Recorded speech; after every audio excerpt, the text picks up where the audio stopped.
સાથે દીપા શર્મા। પહેલા વાત કરીશું ગાંધીજીના અપમાનની।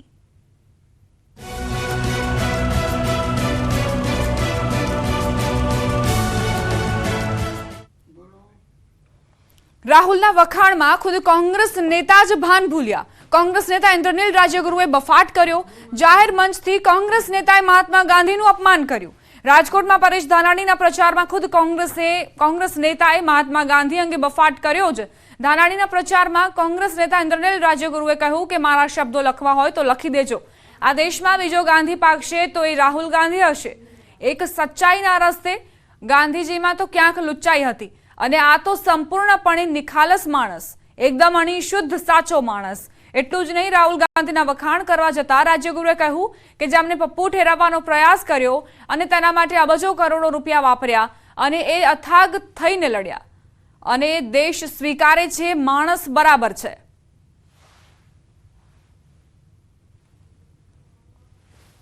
પણ મને ખાતરી છે કે મારો નેતા જે આ દેશનો આવતા દિવસોમાં મારા શબ્દો લખવા હોય તો લખી લેજો। આ દેશમાં બીજો ગાંધી પાકશે તો એ રાહુલ ગાંધી હશે।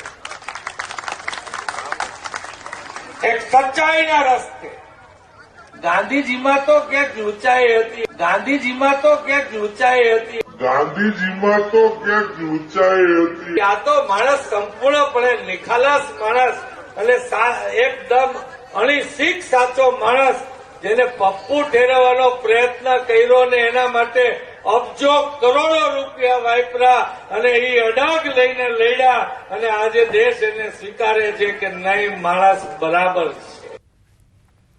ગાંધીજી અંગે પોતાના જ નિવેદનથી વિવાદ થતા કોંગ્રેસ નેતા ઇન્દ્રનીલ રાજ્યગુરુએ ભાજપ પર ઠીકરું ફોડ્યું। કહ્યું મારા નિવેદનથી ભાજપના નેતાઓ ગાંધીજીની ચિંતા કરવા લાગ્યા। પોતાના નિવેદન અંગે ઇન્દ્રનીલે કહ્યું અને ખુલાસો કર્યો કે લુચ્ચાઈ શબ્દનો ચતુરાઈથી જવાબ આપ્યો।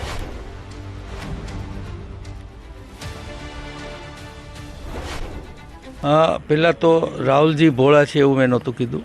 મેં જે કહ્યું હતું એ ગાંધીજીની ચતુરાઈ એને બી શબ્દો હશે પણ એમણે દેશને અર્પણ કરીને દેશને આઝાદ કરાવ્યો અને એ આઝાદ કરાવવામાં જે એનામાં ક્વોલિટીઝ હતી, એક તો સત્યાગ્રહ, બીજું દ્રઢતા અને ત્રીજું નિડરતા। મેં રાહુલજી આવતા દિવસોમાં લોક સ્વીકૃત બીજા ગાંધીજી હશે એ જે ગાંધીને નામ મુખે લાવવા માગતા નથી। મને આનંદ છે કે મારા નિવેદનથી એ ભાજપવાળા કમસે કમ ગાંધીજીની ચિંતા તો કરવા માંડ્યા। ના એનો એ પર્યાય છે બંને શબ્દો। ગાંધીજીના ગુણ ફરીથી રાહુલજીમાં જોવા મળી રહ્યા છે એ વાત મારી એના ઉપર હું કાયમ છું। આ તરફ ગાંધીજી જેવો વેશ ધારણ કરી પ્રચાર કરતા નવસારી બેઠકના કોંગ્રેસના ઉમેદવાર નૈશદ દેસાઈએ પણ રાજ્યગુરુના નિવેદન પર પ્રતિક્રિયા આપી। આખા મુદ્દાથી હાથ ખંખેરતા કહ્યું કે એ તેમનું વ્યક્તિગત નિવેદન હશે, પાર્ટી હાઈકમાન્ડનું સત્તાવાર નિવેદન નથી।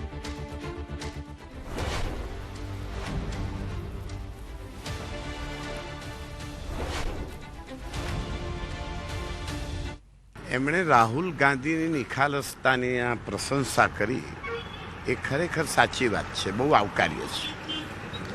પણ હવે મહાત્મા ગાંધી બાબતે આપ એમને જ વ્યક્તિગત પૂછો, મેં એ વાત સાંભળી નથી। જો મેં સાંભળી હોય તો હું જરૂર કહું કે સહેજ આપની ગેરસમજ થઈ છે અથવા તો આપનાથી અકસ્માતથી બોલાયું હશે કે ગેરસમજમાં કે અકસ્માતમાં કહેવાયું હશે। હું એમનું સ્ટેટમેન્ટને સ્વીકારતો નથી, માનતો નથી। એ એમનું વ્યક્તિગત સ્ટેટમેન્ટ હશે, એ પાર્ટી હાઈકમાન્ડનું સત્તાવાર સ્ટેટમેન્ટ નથી, એટલે એની પર બહુ કોમેન્ટ। ઇન્દ્રનીલ રાજ્યગુરુના નિવેદન પર ભાજપે પ્રતિક્રિયા આપી। આરોગ્ય મંત્રી ઋષિકેશ પટેલે નિવેદનને વખોડ્યું। રાષ્ટ્રપિતા મહાત્મા ગાંધી માટે આવા શબ્દો ઉચિત નથી। સન્માનપાત્ર લોકોનું કોંગ્રેસ સન્માન નથી કરતી।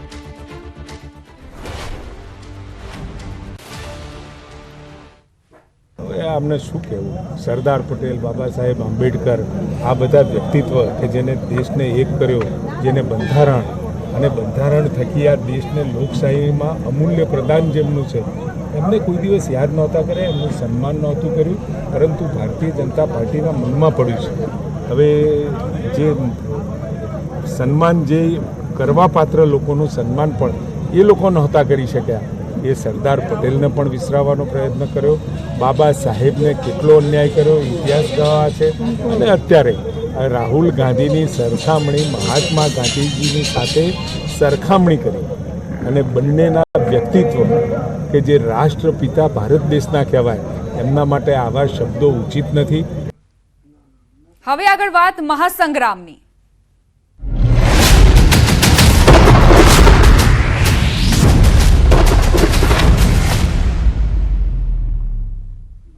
સમાચાર રાજકોટથી. રાજકોટના પૂર્વ મેયર અશોક ડાંગર ભાજપમાં જોડાયા. 2021માં સ્થાનિક સ્વરાજની ચૂંટણીમાં કોંગ્રેસની હાર થતા શહેર પ્રમુખ તરીકે રાજીનામું આપ્યું હતું. થોડા વર્ષ પૂર્વે અશોક ડાંગર કોંગ્રેસ છોડી ભાજપમાં ગયા હતા.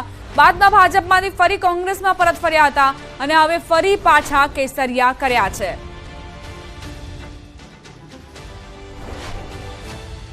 ચાલુ છે ગુજરાત પ્રદેશ કોંગ્રેસની અંદર અને એટલા માટે આજે આ કેસરીઓ ધારણ કર્યો છે.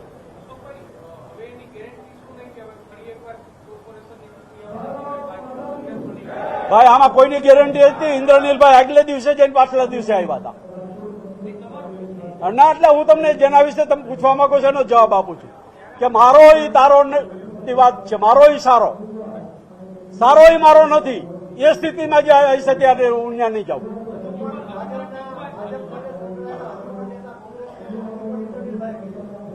એ તો ઇન્દ્રનીલભાઈને જ ખબર હોય ને કે પોતે જ સંકળાયેલા છે. ઇન્દ્રનીલભાઈને પોતાને જ ખબર હોય, કારણ કે ઇન્દ્રનીલભાઈ આ કોંગ્રેસમાં કોઈને રહેવા દેવા જ નહીં માંગતા હોય તો ધક્કો મારીને મૂકી જાય. અને ઇન્દ્રનીલભાઈનું ઇન્ટરવ્યુ 7 વાગ્યા પછી લીધું તો હાજે કટાણે. અમારા મુરબ્બી રામભાઈ કાયમ એમ કે 7 પછી ન જવું, એટલે 7 પછી લીધું તો એ ગમે એ વાતો કરશે.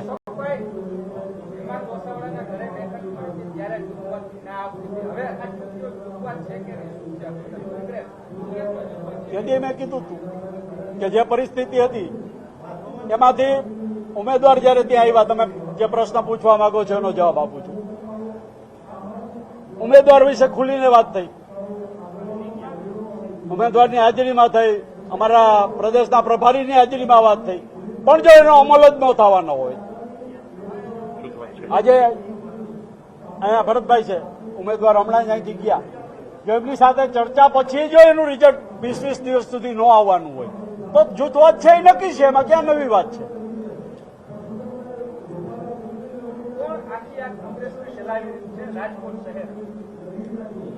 મારે કોઈને નામ દઈને મોટો નથી કરવો, તમે મારા કરતા વિશેષ જાણો છો. અમારા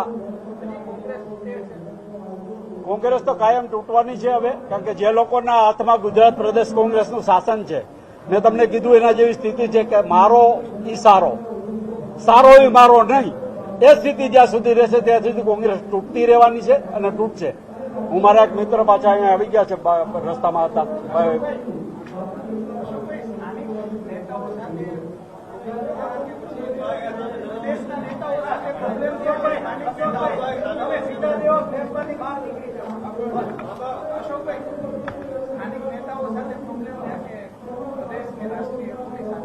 વ્યક્તિગત કોઈની યારે કોઈ વાંધો નથી, પણ જ્યાં સિદ્ધાંતની વાત આવે, જે સિદ્ધાંતની વાત કરીને જે વાતો આપણે ઉપર સુધી રજૂઆતો કરી હોય, એ રજૂઆતોનો જો પ્રતિસાદ ન મળે તો તમે ઉપરથી નીચે સુધી ગમે એની સાથે ગણો, બધાની સાથે તકલીફ થાય. કારણ કે જ્યાં સિદ્ધાંત છે અને સિદ્ધાંત આરે બાળછોડ કરવામાં હું ક્યારે માનતો નથી, જ્યાં સુધી તમે મને વ્યક્તિગત ઓળખો છો ત્યાં સુધી. બોલો. નામ છે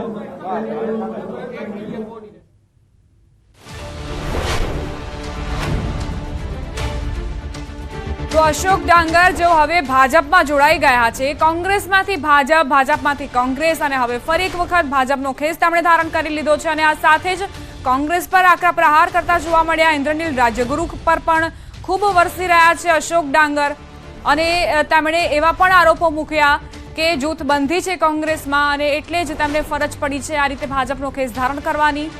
ભાજપની વિચારધારાને અપનાવીને તેમણે હવે ભાજપનો ખેસ ધારણ કરી લીધો છે.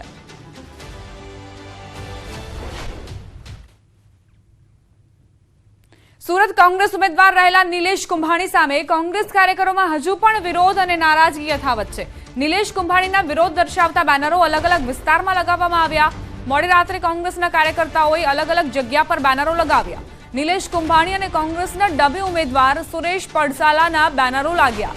બેનરમાં નિલેશ કુંભાણી અને સુરેશ પડસાલાના ફોટા સાથે ઠગ ઓફ સુરત લખવામાં આવ્યું.